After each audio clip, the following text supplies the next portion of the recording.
구호 기사단 천년의 사시 한종수 지음. 기독교 세계와 이슬람 세계의 경계선에서 천년간 싸워온 기사들의 이야기. 자유문고 180페이지 12번째 5페이지 프롤로그. 예루살렘을 중심으로 한 성지와 로도스, 몰타, 그리고 그의 전지 중에서 여러 이슬람 제국들과 500년 이상 싸웠던 기사단이 놀랍게도 지금도 존재하고 있다. 바로 이 글의 주인공인 구호 기사단이다. 이들에 대한 본격적인 이야기에 들어가기 전에 먼저 그 이름에 대해 알아보자.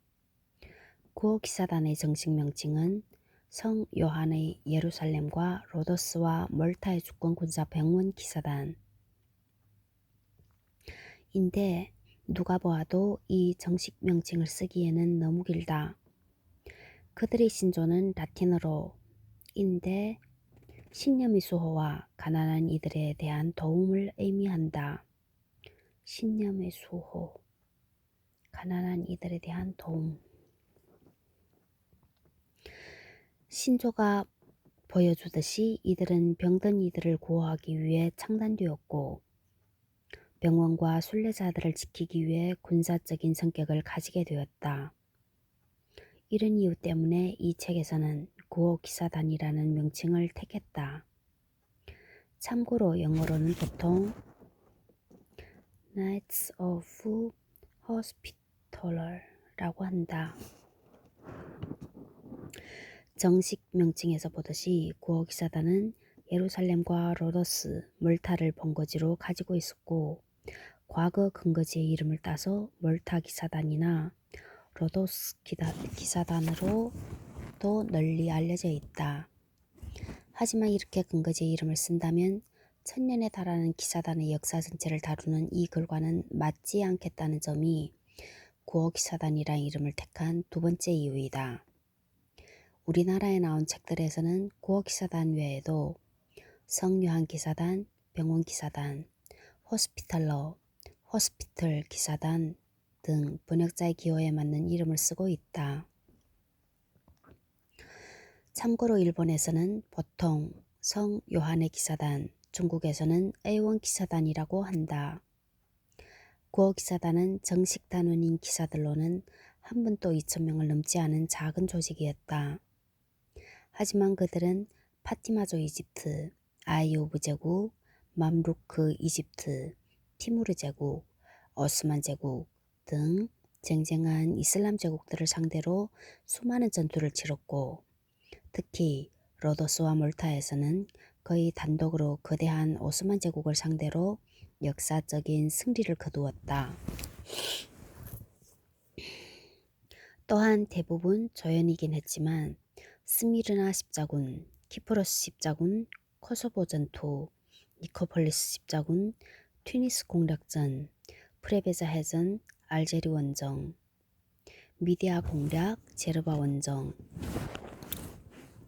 레판토 해전, 크레테 공방전 등 지중해에서 벌어진 중요한 전투에 거의 빠짐없이 참가하였다.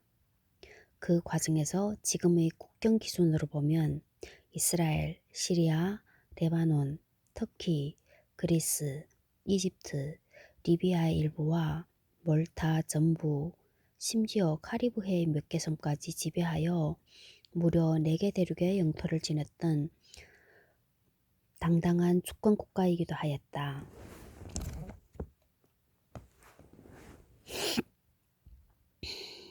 (1798년) 나폴레옹에 의해 몰타섬에서 쫓겨난 이후에도 박물관의 유물이 되지 않고 본업인 의료봉사로 돌아가 현재까지도 활발하게 활동하는 놀라운 생명력을 보여주고 있다. 천년의 역사에서 구호 기사단은 가르니에드 나블루스, 릴라당, 장 파리소 드라 발레트, 로메가스 등 많은 명장들을 배출했고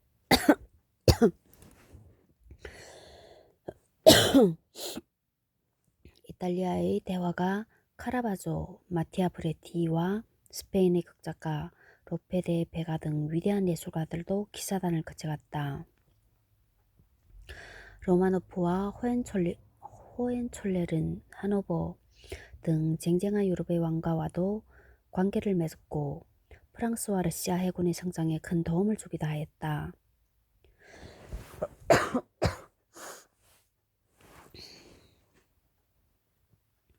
기사단은 인기 드라마 왕좌의 게임의 원작 얼음과 불의 노래에 나오는 중요 세력 중 하나인 나이트워치 모티브가 되었고 본거지였던 몰타는 그 중제풍의 거리 때문에 그 드라마의 촬영지가 되었다. 기사단은 에이지 오브 엠파이어나 어쌔신 크리드, 명일방주, 판 오세아니아 등 인기 게임에도 많이 등장한다. 프랑스인들이 중심이 되기는 했지만 기사들은 독일, 영국, 이탈리아, 스페인, 포르투갈 등 유럽 각국에서 온 귀족 자제 출신들이어서 명실상부한 국제적인 조직이기도 하였다. 이런 면에서 구어기사단은 교황청의 축소판이라고도 할 수 있는데 가톨릭의 강점과 약점, 미덕과 악덕을 모두 보여준 존재였다. 신앙 문제를 떠나 보편성과 특수성, 중앙집권과 지방분권이 잘 조화된 조직이었다. 가톨릭은 뜻 자체가 보편적이라는 의미이다. 겉으로는 교황을 정점으로 하는 일사불란하고 중앙집권적 조직으로 보이지만 교구와 수도회는 자치적 성격이 강하고 정화라는 이름으로 현지의 토착신앙을 제도권 내로 편입시키는 유연함을 지니고 있다. 로마 제국의 수호신 개념을 수호성인으로 바꾼 것이 대표적인 예이다.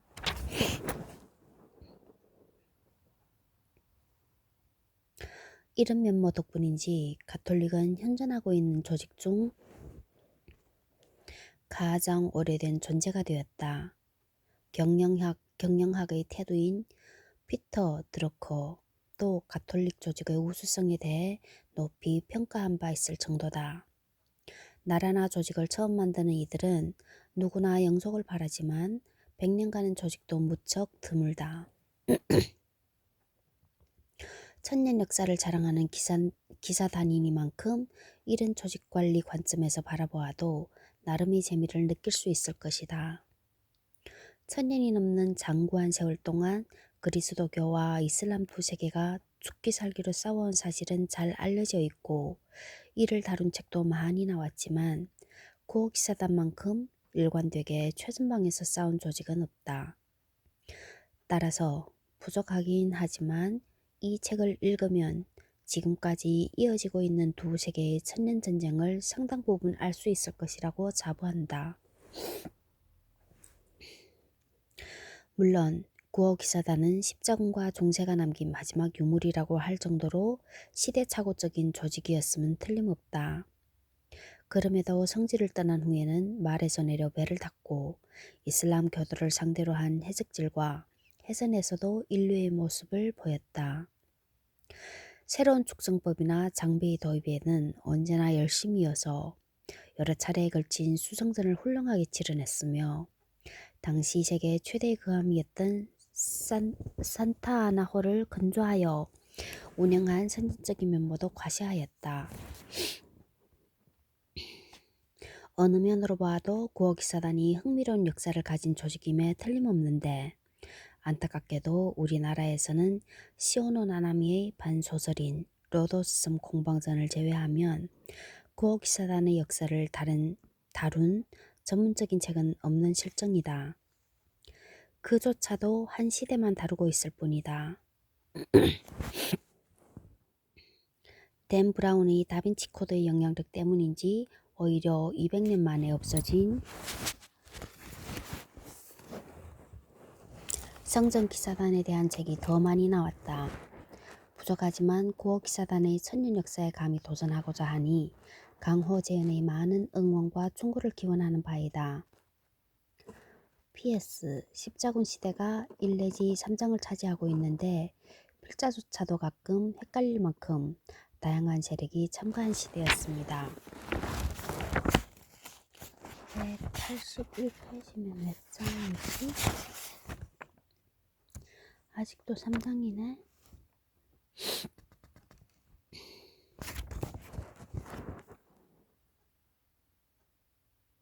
즉, 구어기사단은 그 시대에는 십자군 중 n분의 1에 불과했다는 것이지요. 물론 그 세력들을 전부 설명하는 것이 불가능하지는 않지만 그렇게 하면 구어기사단의 역사라는 이 책의 주제를 흔들게 되어 최소한의 설명만 하고 넘어가는 쪽을 선택하지 않을 수 없었습니다. 십자군 전쟁에 대해서 더 알고 싶은 독자들께서는 참고 서적 중 마음에 드는 책을 읽어보시라고 할 수밖에 없습니다. 이 부분에 대해서는 양해를 먼저 구하고 시작하고자 합니다.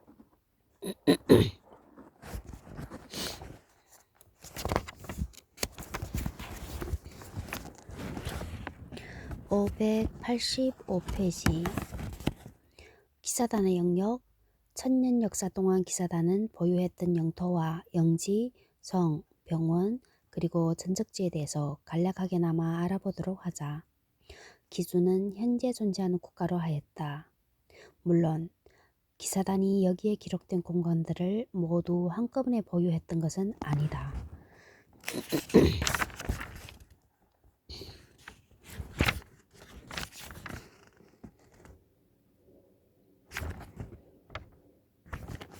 영토와 영지, 전적지, 우트르메르 시절 이스라엘, 레바논, 요르단, 시리아, 키프로스, 로도스 시절 그리스, 튀르키예, 보드룸과 이즈미르, 멀타 시절 멀타, 리비아, 트리폴리, 시엔츠 키츠네비스, 기사단이 싸웠던 전적지가 있는 나라 그리스, 튀르키예, 이스라엘, 이집트, 리비아, 튀니지, 알제리, 멀타, 코소보, 불가리아, 시리아, 레바논. 영지와 병원이 있었던 유럽 국가 프랑스, 스페인, 이탈리아, 프랑스, 벨기에, 네덜란드, 벨기에, 뭐야? 뭐 국가가 왜 이래 많이 중복되지? 프랑스, 스페인, 이탈리아, 프랑스, 벨기에, 네덜란드, 벨기에, 영국, 아일랜드, 스웨덴, 덴마크, 독일, 폴란드, 체코, 헝가리, 오스트리아, 프랑스가 2번 들어가네.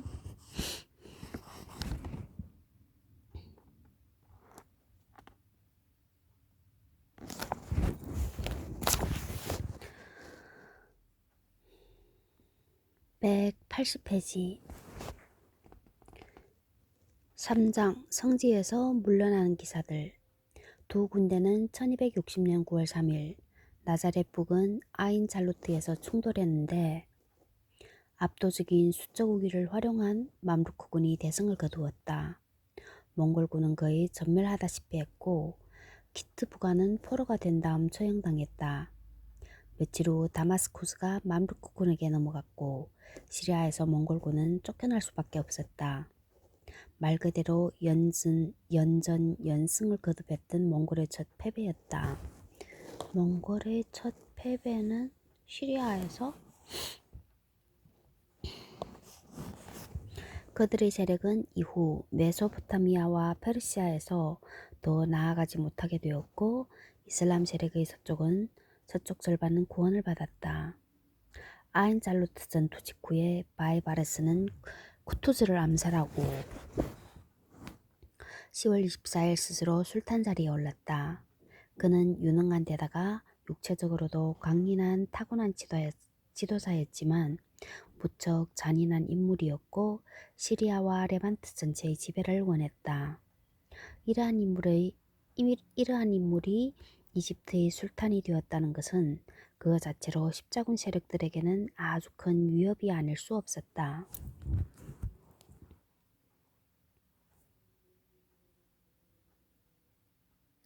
(1260년경) 십자군 국가들에게 남은 영토는 시돈에서 아크레에 이르는 해안가와 좁은 트리폴리 백장령, 안티오키아 공작령, 그리고 키프로스 왕국이었는데 두 강대국인 몽골과 맘루크 왕조 사이에 끼어있는 형편이었다. 더구나 유일한 생명줄인 유럽에서는 십자군에 대한 열정이 많이 식었고 앞서 다룬 대로 십자군 세력 내부도 심각하게 분열된 상태였다. 바이바르스는 이런 상황을 십자군들을 지중해 밖으로 몰아내려는 알라의 뜻으로 이해하지 않았을까? 토착화는 물론 좀 더 큰 규모의 국가로 성장하지 못한 십자군 왕국은 이렇게 몰락할 운명이었다.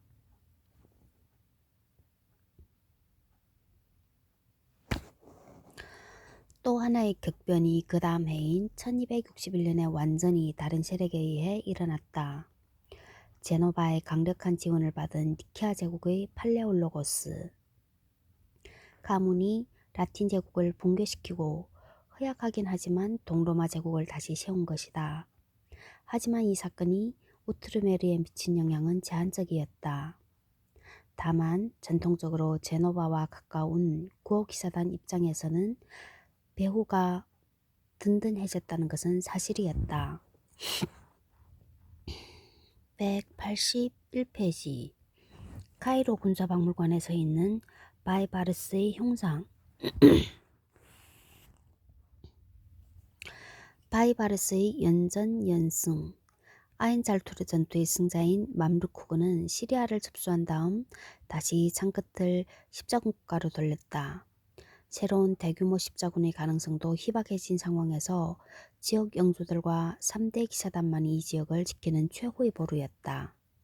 사실 당시 종교 기사단이 가지고 있는 영지는 왕국 영토의 7할이었으니 사실상의 주인이기도 했다. 하지만 이 보루는 바이바르스가 이끄는 맘루크를 막을 만큼 든든하지 못했다.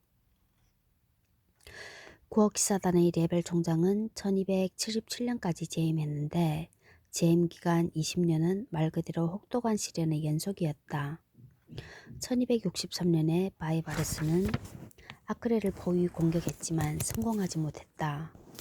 아마도 십자군의 방어력을 시험해 보았던 것으로 보인다. 그 결과 아직 난공불락의 요새 도시 아크레를 점령하기에는 역량이 부족하다고 판단한 그는 성을 공격하기 전 해자를 메우듯이 예루살렘 왕국이 그나마 확보하고 있던 내륙과 해안의 거점들을 공격해서 차례로 손에 넣었다. 1265 내지 1266년 동안 카이사레아, 하이파, 아르수프 그리고 성전기사단의 아성이든 갈릴리의 방패였던 사파드 성 등이 바이바르스의 손에 넘어갔으며 항복한 성전기사단은 모두 죽음을 당했다. 이런 상황에도 십자군이 30년을 버틴 이유는 맘루크의 주적은 홀라구가 세운 이란국이었지 그들이 아니었기 때문이었다. 바이바르스는 몽골의 침공 때 협력했고 지금은 이란국의 봉신이 된 킬리키아 아르메니아 왕국과 안티오키아 공국을 용서하지 않았다. 1266년 바이바르스는 대담하게도 안티오키아 공국을 우회하여 킬리키아 아르메니아 왕국의 수도를 유린하였다. 1267년 바이바르스는 다시 아크레 공격을 시도하였다. 이번에는 포로로 잡았던 구어기사단원들의 깃발 뒤로 군대를 변장시켜 성벽을 오르는 속임수를 썼지만 성공하지는 못했다. 하지만 베네치아와 제노바는 그 와중에도 위험천만한 싸움을 계속하고 있었고 다음 해에는 야파도 바이바르스의 손아귀 위에 떨어지고 말았다. 다음 차례는 누가 보아도 안티오키아 공국이었다. 하지만 종주국인 이란국은 킵차크 한국과의 전쟁으로 인해 여유가 없었고 더구나 안티오키아 공국의 안전을 보장했던 훌라구도 1265년 세상을 떠나고만 상황이었다. 바이바르스는 1268년 5월 안티오키아에 대한 공격을 시작하였다. 안티오키아의 성벽 자체는 단단했지만 수비할 병력이 모자라 제대로 방어가 이루어지지 않고 쉽게 함락되고 말았다. 제대로 방어가 이루어지지 않아 쉽게 함락되고 말았다.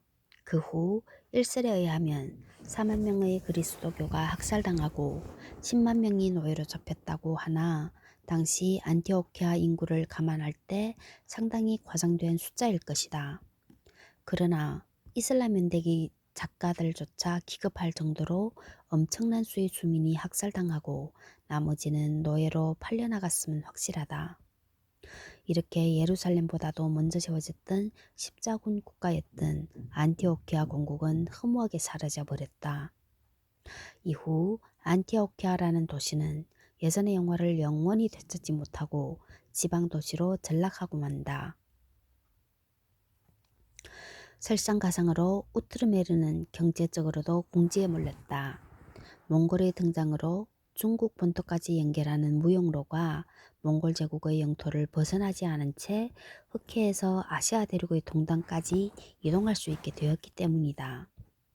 이 길은 안전하고도 빨랐을 뿐 아니라 이전처럼 온갖 통행세를 내야 할 필요가 없었다.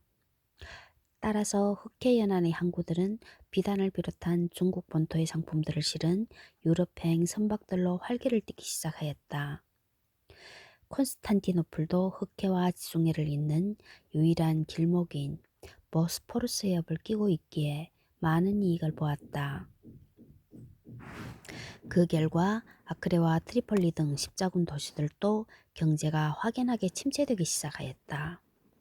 이렇게 되자 십자군 국가들의 영역은 더 줄어들어 하틴 전투 직후와 별 다를 바 없는 상황이 되었다. 그래도 80년 전에는 굳이 구원을 청하지 않아도 사자신왕 리처드를 위시한 대규모 십자군이 기꺼이 바다를 건너 이 땅에 왔었다.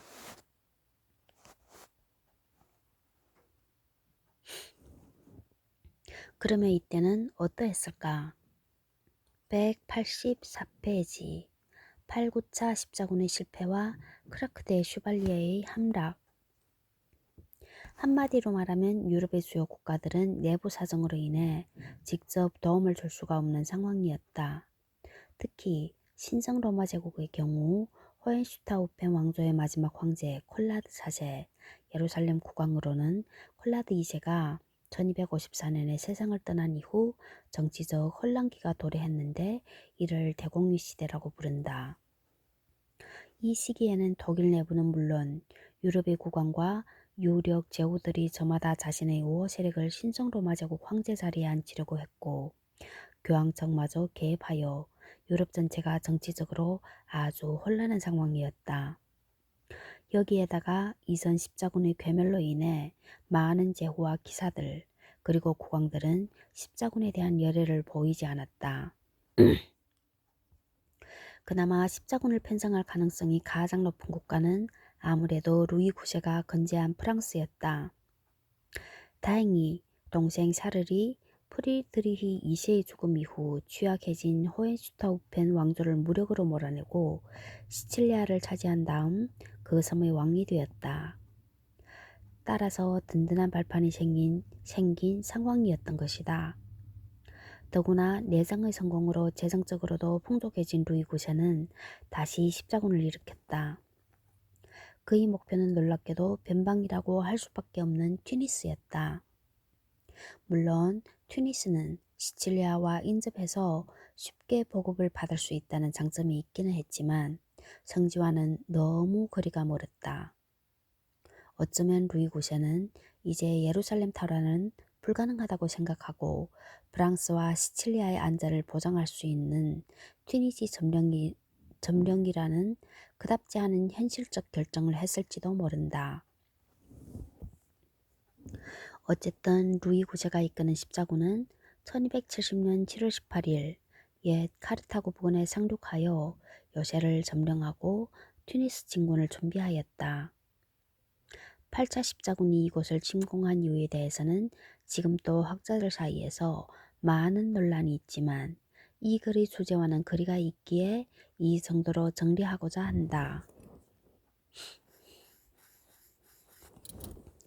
해석 185페이지 1부에서는 이때 튜니지를 프랑스가 차지했다면 훗날 일어날 이슬람 해적들에 의한 피해를 크게 낮출 수 있었을 것이라고 주장하지만 지나치게 결과론적인 의견일 수밖에 없다. 결국 전염병으로 인해 이 원정은 실패하고 말았을 뿐 아니라 루이 9세도 8월 24일 이곳에서 56세를 일기로 병사하면서 완전한 비극으로 끝났다.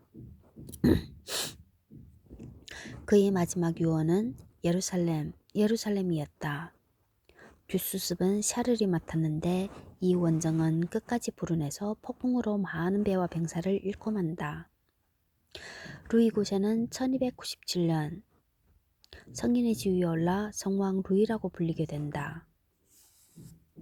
이럴 정도로 훌륭한 인간이자 신앙인이었고 내정 면에서도 상당한 업적을 남긴 인물이었지만 십자군 원정에서는 실패와 재앙의 연속이었다. 결국 8차 십자군은 구호기사단을 비롯한 성지의 십자군 세력에게는 전혀 좋은 영향을 미치지 못하고 바이바르스의 자신감만 키워준 셈이 되었다.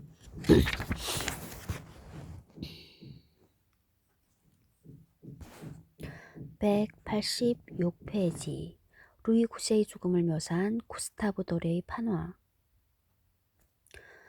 다음 해인 1271년 3월 구호기사단의 상징적 공간인 크라크 대슈발리에가 바이바르스가 직접 이끄는 수만 명의 맘르크군에게 포위 공격을 받았다.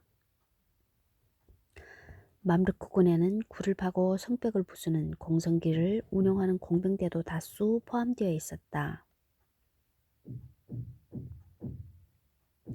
당시 성전 기사단의 샤스텔 블랑과 독일 기사단이 지키던 몽포르 등 주변의 요새들은 대부분 함락되어 크라크대 슈발리에는 고립되어 있었다.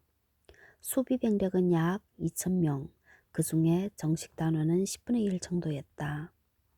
열흘 정도의 공방전이 벌어지면서 외곽은 넘어갔고 백병전도 벌어졌지만 크라크대 슈발리의 핵심은 여전히 난공불락을 자랑하였다. 식량과 군수품도 몇 년은 버틸 수 있을 정도로 충분하였다. 하지만 성은 오래 버티지 못하고 함락되는데 이유가 다소 허무할 정도다. 바이바르스가 트리폴리 백작 보헤몽의 편지를 위조해서 더 이상 승산이 없다, 항복하라 라는 내용이 적힌 편지를 비둘기로 성 안에 보내는 묘책을 사용해서 성공한 것이다. 여기에 속은 기사단은 성을 내주었는데 다행히 항복한 기사단원들은 목숨은 건질 수 있었고 포로도 교환되었다.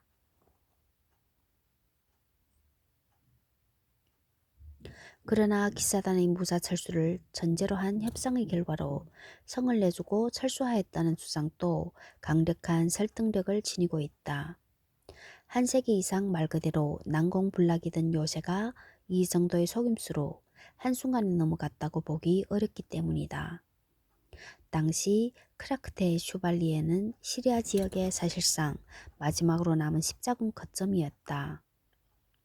오래 저항해 보았자 시리아의 마지막 거점을 지켜낸다는 상징성 외에는 무의미하다는 것을 기사단 수뇌부도 모를 리 없었다. 전략적 관점에서 십자군 세력의 핵심 전력인 구호기사단이 이런 무의미한 방어전에 묶여있는 것보다는 해안 지역의 남은 도시들을 방어하는 데 합세하는 편이 낫다고 판단했더라도 결코 이상한 일은 아니었다.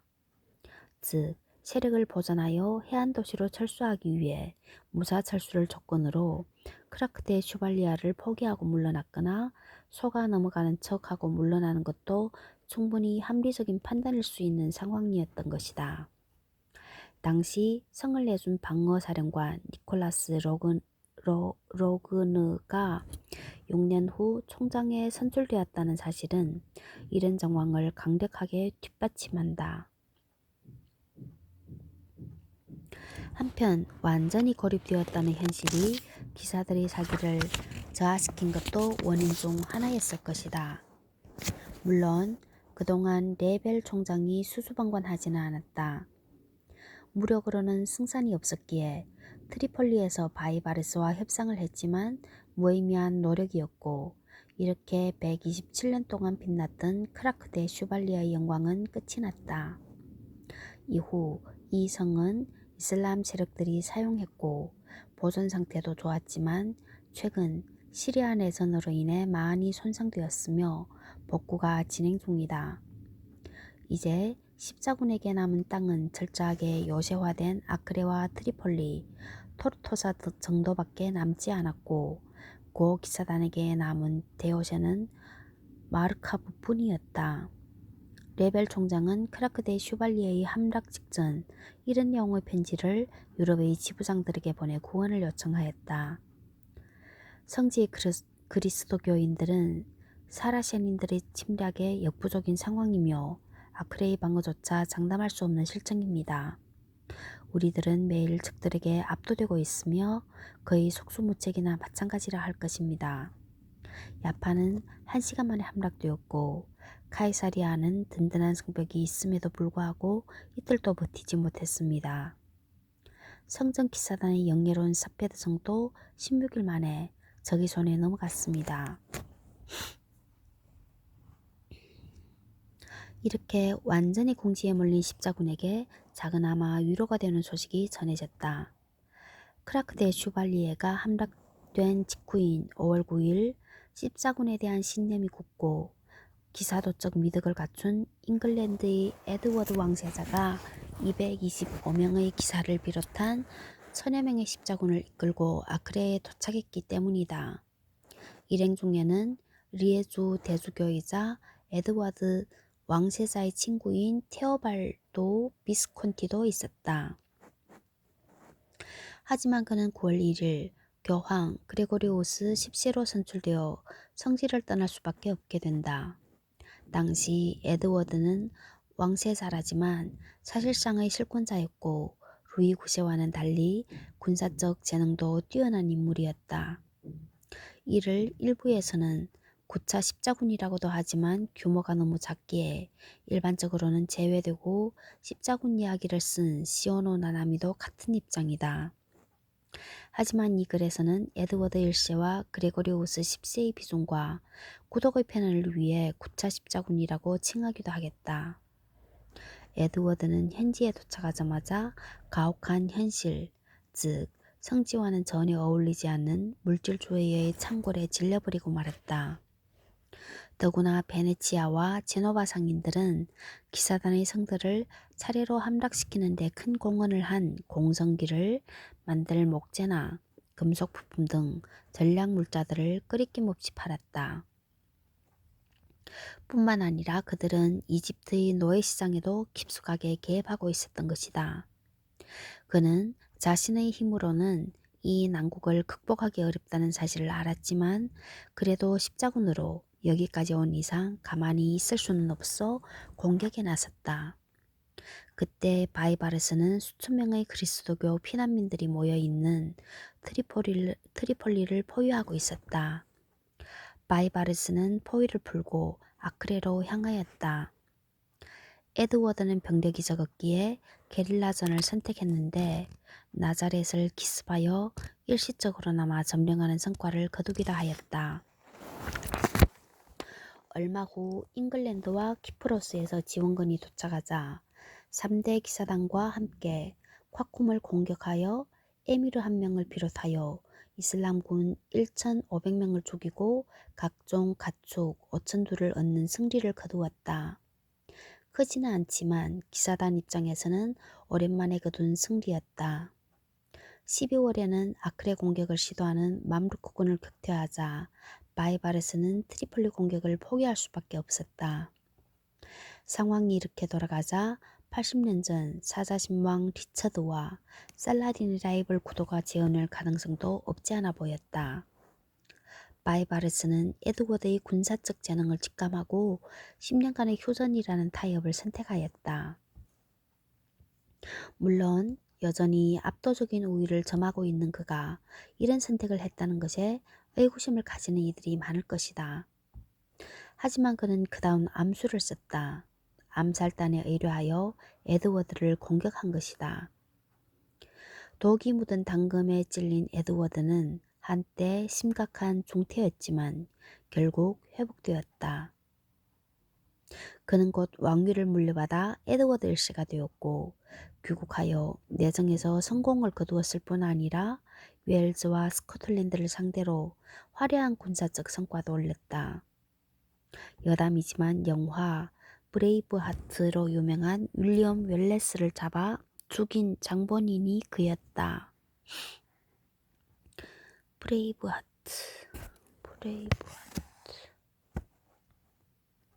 이제 얼마 남지 않은 종말을 다루기 전에 고어기사단과 성전기사단이 아사신이라고 불리는 암살단과 어떤 관계를 맺고 있었는지를 다루고 넘어가고자 한다. 191페이지 암살단과 두 기사단. 아사신은 앞에서 보았듯이 3차 십자군 당시 잠시 예루살렘 왕위에 오른 호라도와 안티오키와 공국의 보헤몽사제를 암살한 바 있었지만 그들이 제물이 된 자들은 대부분 수니파 이슬람 지도자였다. 이 교파의 창시자는 페르시아에서 태어난 전설적인 지도자 하산 사바흐였다. 하산은 이집트의 파티마 왕조에서 일하다가 포교사가 되어 돌아온 다음 1090년 이란 북부에 솟아있는 천연의 여세인 알라무트 산속에 성을 세우고 셀주크 튀르크에 대항하는 교파 독립운동의 근거지로 삼았다. 그리고는 강력한 신정일체의 집단 공동체를 세우고 세력을 키웠다. 그들이 주된 투쟁 방식은 암살이었다. 그들 입장에서는 전통적인 전쟁보다는 훨씬 피를 덜 흘리는 인도적인 투쟁 방식이었다. 그들은 조직을 철저하게 통제하면서 운영했는데 엄격한 교율과 훈련 그리고 대마초 등 마약 복역은 물론이고 일설에 의하면 미인들까지 동원하여 소수정예의 암살자들을 양성하였다. 이렇게 훈련된 암살자들은 상부의 명령에는 어떤 의문도 제기하지 않고 무조건 복종했다고 한다. 중동에서는 대마초를 해시시라고 부르는데 해시시? 중동에선 대마초를 해시시를 피우는 사람이라는 의미의 아랍어 하사신에서 아사신이란 단어가 생겨났다고 한다. 그들은 점차 지금의 시리아, 팔레스타인, 이집트, 이라크 등의 활동 거점을 확보하면서 크게 페르시아의 아사신과 시리아의 아사신으로 나뉘게 되었다.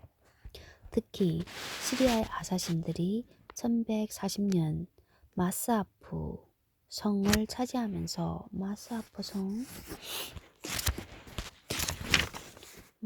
성에 대한 해석. 최근에는 인기 게임 어서신 크리드의 무대로 유명해졌다.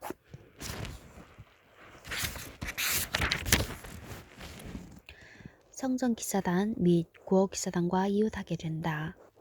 십자군은 아사신의 수장을 나이와 상관없이 사내의 장로라고 불렀다. 현재의 마시아프 성. 보기 좋다. 192페이지. 하지만 그들은 두 기사단에 대해서는 암살 시도를 하지 않았다. 다른 조직과는 달리 수장이 선출직이기에 암살을 해봤자 다시 유능한 자가 수장이 되어 암살의 효과가 아주 제한적이었기 때문이다. 결국 시리아의 아사신들은 두 기사단에 특히 공물을 바치는 신세가 되고 만다. 1220년대에는 구어 기사단에 바치는 곡물이 2200 베잔트에 달했다고 하며 그들이 체납을 하자 1231년 구어 기사단은 성전 기사단과 함께 체납액을 받아내기 위한 공동작전을 펴기도 하였다. 암살단은 프리드리 2세와도 거래를 했다고 하는데 정확한 내용은 알 수가 없다.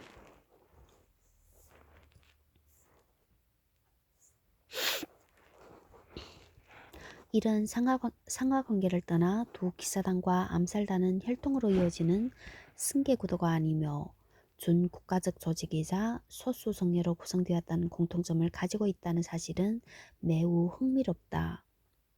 7차 십자군이 실패하고 루이 9세가 포로 진지에서 벗어나 아크레로 왔을 때 사내 장로는 곡물의 양을 줄여달라는 요구를 전하기 위한 사자들을 보낸 적이 있었다.